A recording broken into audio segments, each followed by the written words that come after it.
ओम नमो भगवते वासुदेवाय नमः। पुरुषोत्तम मास महात्म्यम कथा अध्याय 8। इससे पहले के अध्याय में हमने जाना कि श्री हरि नारायण भगवान मलमास को लेकर गोलोक जाते हैं तो श्री हरि पुरुषोत्तम भगवान श्री कृष्ण कहते हैं कि आपने बड़ा अच्छा किया जो मलमास को लेकर यहाँ आए। श्री पुरुषोत्तम भगवान कहते हैं कि यह मलमास लोकों में पुरुषोत्तम करके प्रसिद्ध होगा। अधिक मास सब मासों का राजा होगा। पुरुषोत्तम मास में किया हुआ पुण्य करोड़ों गुना अधिक होता है। यह अधिमास और इसका स्वामी मैं ही हूँ और मैंने ही इसे बनाया है। और पुरुषोत्तम यह जो मेरा नाम है सो भी मैंने ही इसे दिया है। तब इसके बाद जो कुछ भी देव देव नारायण बोले वो आप सब आगे सुनिए। सूत जी बोले, हे तपोधन, विष्णु और श्री कृष्ण के संवाद को सुन संतुष्ट मन नारद नारायण से पुनः प्रसन्न करने लगे। नारद जी बोले, हे प्रभु, जब विष्णु बैकुंठ चले गए तब फिर क्या हुआ? कहिए। आदि पुरुष कृष्ण और हरिसुत का जो संवाद है वह सब प्राणियों को कल्याणकर है। इस प्रकार प्रसन्न सुन फिर भगवान बद्री नारायण जगत को आनंद देने वाला बृहत आख्यान करने लगे।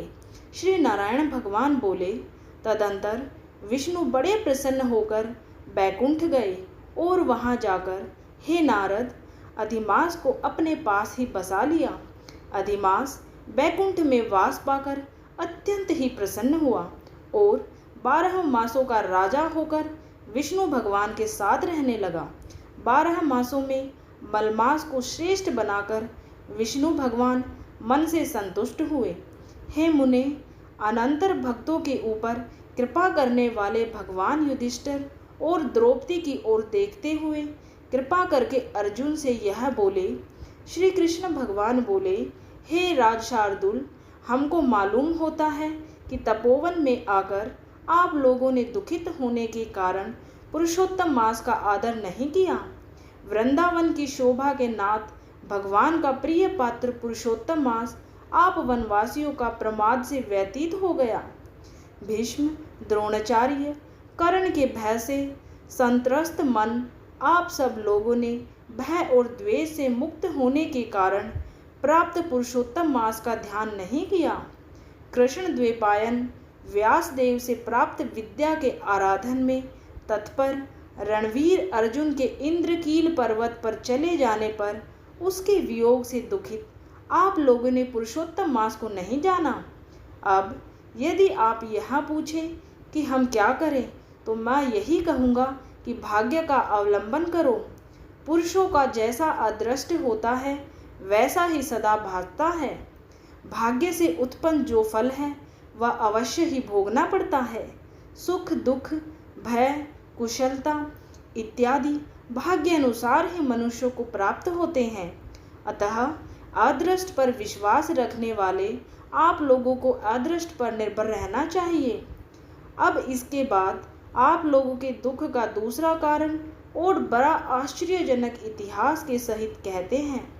हे महाराज, हमारे मुख से कहा हुआ सुनो।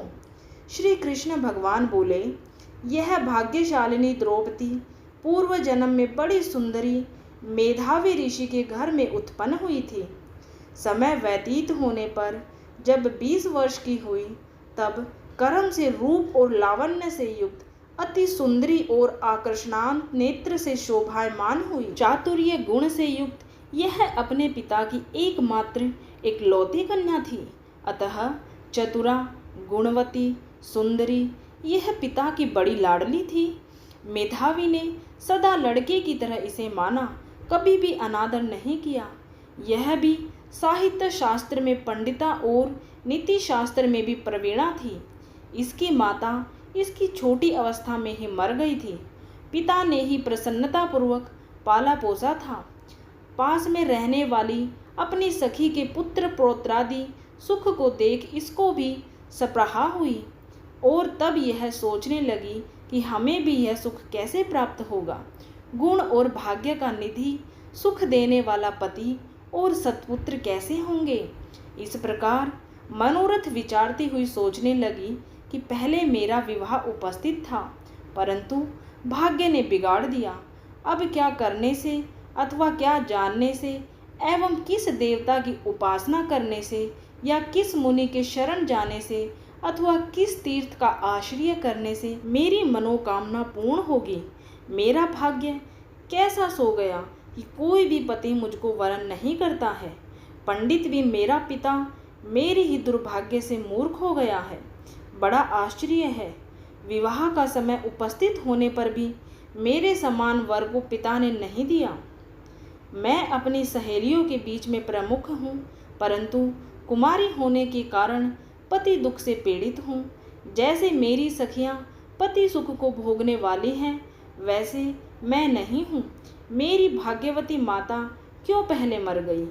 इस प्रकार चिंता से व्याकुल कन्या मनोरथ रूप समुद्र के मोह रूप जल में निमग्न हो शोक मोह रूप लहरों से पीड़ित हो गई।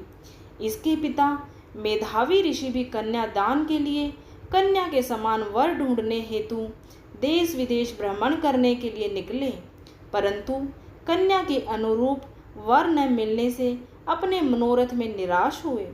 कन्या के और अपने भाग्य से कन्यादान रूप संकल्प के पूर्ण न होने से देवयोग के कारण बड़ा भारी दारुण जवर उन्हें आ गया। सब अंग ऐसे फूटने लगे जैसे समस्त अंग टूट टूट कर अलग हो जाएंगे और ज्वर की ज्वाला से व्याकुल हुए श्वासोश्वास लेते महादारुण मूर्छा से मदिरा पान से उन्मत्त की तरह पैर लड़खड़ाते गिरते पड़ते किसी तरह घर में आए और आते ही पृथ्वी पर गिर पड़े। भय से विहल कन्या जब तक पिता को देखने आई तब तक कन्या को स्मरण करते हुए मेधावी मुनि मरणासन्न हो गए। भाग्य के फलस्वरूप बल से एकाएक कांपने लगे और कन्यादान प्रसंग से उठा हुआ जो महोत्सव था वह जाता रहा। तदंतर पहले किए हुए गृहस्थ आश्रम धर्म के परिश्रम के प्रभाव से संसार वासना को त्याग कर भगवान में चित्त को लगाने लगे। उस मुमूर्ष मेधावी ऋषि ने शीघ्र ही नील कमल के समान श्याम त्रिवली से सुंदर आकृति वाले श्री पुरुषोत्तम हरि का स्मरण किया। हे रास के स्वामी, हे राधारमण, हे प्रचंड भुजदंड से दूर से ही देवताओं के शत्रु दैत्य को मारने वाले, हे अति उग्र दावानल को पान कर जाने वाले, हे कुमारी गोपिकाओं के उतारे हुए वस्त्रों को हरण करने वाले, हे श्री कृष्ण, हे गोविंद, हे हरे, हे मुरारे, हे राधेश, हे दामोदर, हे दीनानाथ, मुझ संसार में निमग्न की रक्षा कीजिए। इंद्रियों के ईश्वर आपको प्रणाम है। इस प्रकार मेधावी के वचनों को दूर से ही सुनकर श्री भगवान के दूत चटपट मुकुंद लोक से आए और उस मरे हुए मुनि को हाथ से पकड़कर ईश्वर के चरण कमलों में ले गए। इस प्रकार अपने पिता के प्राणों को निकलता देख वह कन्या हाहाकार करके रोने लगी और पिता के शरीर को अपनी गोद में रखकर अति दुख से विलाप करने लगी। चील पक्षी की तरह बहुत देर तक विलाप करके अत्यंत दुख से विहल हुई और पिता को जीवित की तरह समझकर बोली। बाला बोली, हाय हाय हे पिता, हे कृपा सिंधु, हे अपनी कन्या को सुख देने वाले, मुझे आप किसके पास छोड़कर बैकुंठ सिधारे हैं। हे तात, पितृहीन मेरी कौन रक्षा करेगा। आज मेरे भाई बंधु माता आदि कोई भी नहीं है। हे तात, मेरे भोजन वस्त्र की चिंता कौन करेगा। कैसे मैं रहूँगी इस शून्य वेद ध्वनि रहित निर्जन वन की तरह आपके घर में। हे मुनि श्रेष्ठ, अब मैं मर जाऊँगी। ऐसे जीने में क्या रखा है। हे कन्या में प्रेम रखने वाले पिता, हे तात, विवाह विधि बिना किए ही आप कहाँ चले गए। हे तपोनिधे, अब यहाँ आइए और अमृत के समान मधुर भाषण कीजिए। क्यों आप चुप हो गए। हे तात, बहुत देर से आप सोए हुए हैं, अब जागिए। ऐसा कहकर आंसू बहाती हुई घड़ी घड़ी कन्या विलाप करने लगी और पिता के मरने से दुखित हुई आर्ता चील पक्षी की तरह मुक्त कंठ से रोने लगी।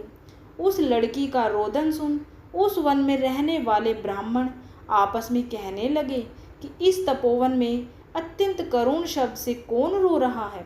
ऐसा कहकर सब तपस्वी चुप होकर यह मेधावी ऋषि की कन्या का शब्द है ऐसा निश्चय कर घबराए हुए हाहाकार करते मेधावी के घर में आए और वहां आकर सबने कन्या के गोद में मरे हुए मेधावी ऋषि को देखा और देखकर उस वन के रहने वाले सब मुनि भी रोने लगे। कन्या की गोद से शव को लेकर शिव मंदिर के पास शमशान पर गए। वहां काष्ठ की चिता लगाकर विधि विधान से अंत्येष्टि कर्म कर उसका दाह संस्कार किया। दाह के अनंतर कन्या को समझाया सब ऋषि अपने अपने आश्रम गए। इधर कन्या भी धैर्य धारण कर यथाशक्ति क्रिया के लिए द्रव्य खर्च किया। इस प्रकार पिता की मरण क्रिया को करके कन्या इसी तपोवन में निवास करने लगी और पिता के मरण रूप दुखाग्नि से जली हुई रंभा की तरह व्यवस्थित होती हुई एवं बछड़े के मर जाने से जैसे गौ चिल्लाती है और खाती नहीं दुर्बल होती है, वैसे ही यह बाला भी दुखित हुई। इसके आगे उस तपोवन में मेधावी की कन्या ने बाद में क्या किया और किस मुनि श्रेष्ठ ने उसके साथ विवाह किया, इसका वृतांत आप सब अगले अध्याय में सुनिएगा। जय श्री हरि नारायण कमेंट में लिखना बिल्कुल भी ना भूलें और आगे की कथाओं को सुनने के लिए जल्दी से जल्दी चैनल को सब्सक्राइब कर लीजिए। वीडियो देखने के लिए आप सभी का दिल से धन्यवाद।